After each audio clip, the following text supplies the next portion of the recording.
ওইদিকে জালটা ফেলাও না, দেখো না কত মাছ। এই মাছগুলো রাতে লোকেরা আড়তে বিক্রি করতে হবে। আরে তুমি একটু চুপ থাকতে পারো না? আমাকে জালটা ফেলতে দাও না, তখন থেকে বক বক করেই চলছে। ফালতু এখানে বকো না তো, যাও এখান থেকে। ঠিক আছে ঠিক আছে, চুপ করব, তার আগে তুমি তাড়াতাড়ি মাছ ধরো। ও হো, তোমাকে একটা কথা বললে তোমার কানে যায় না নাকি? তখন থেকে বলছি চুপ থাকতে। আমরা অন্যদের পুকুরে মাছ ধরতে এসেছি, এই কথাটা কি তোমার মাথায় ঢুকছে না? হ্যাঁ, আমার মাথায় আছে, তাই তো বলছি তাড়াতাড়ি মাছ ধরো।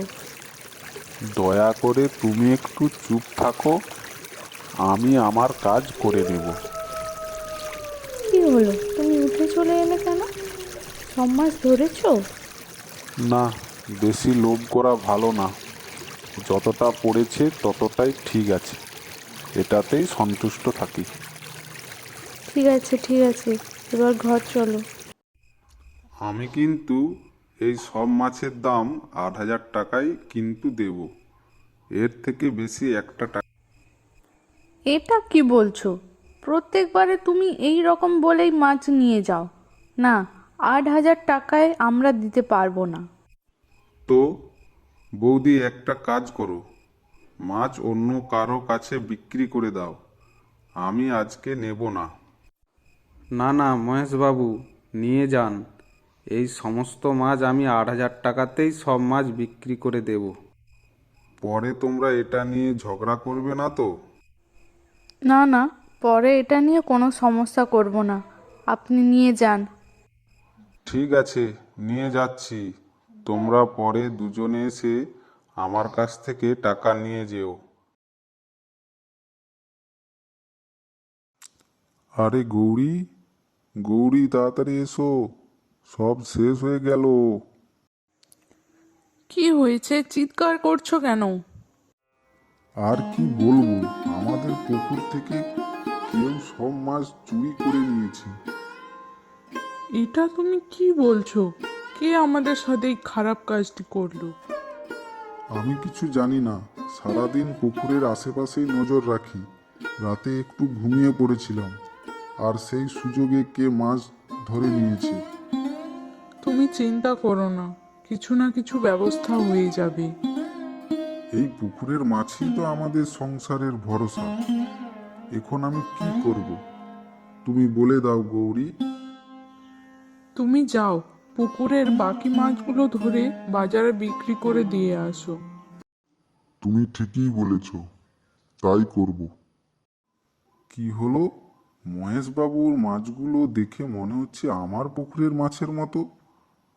মহেশবাবুকে কি গিয়ে একবার জিজ্ঞেসে করব?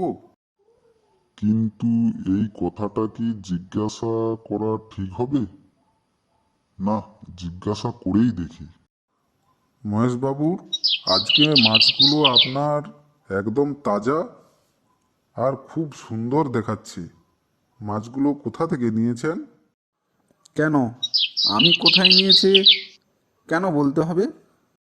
না, আপনার অসুবিধা থাকলে বলতে হবে না।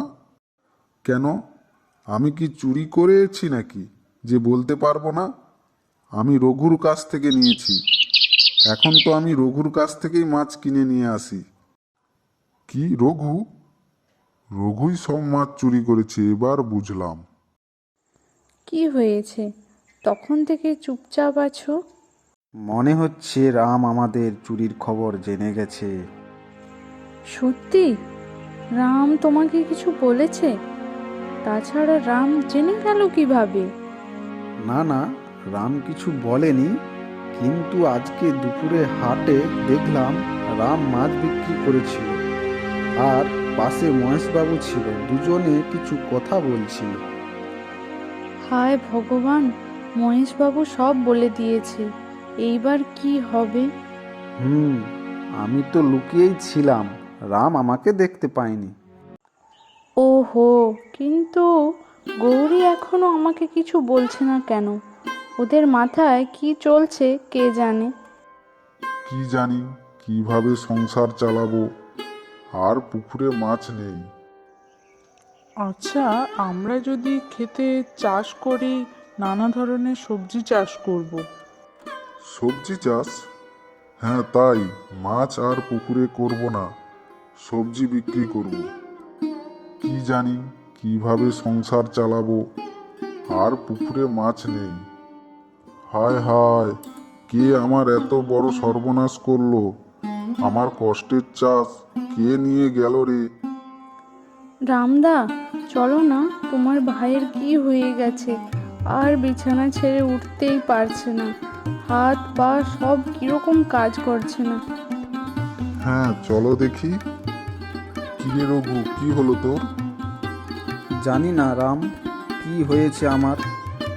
ডাক্তার বলেছে আমি কোনোদিন দাঁড়াতে পারবো না। এইসব আমার পাপের ফল। ভগবান আমাকে আমার পাপের শাস্তি দিচ্ছে। কি বলছিস রঘু তুই? ঠিকই বলছি। তোর মতো ভালো মানুষ পেয়ে আমি তোর শুধু ক্ষতিই করেছিলাম। আমাকে ক্ষমা করে দে।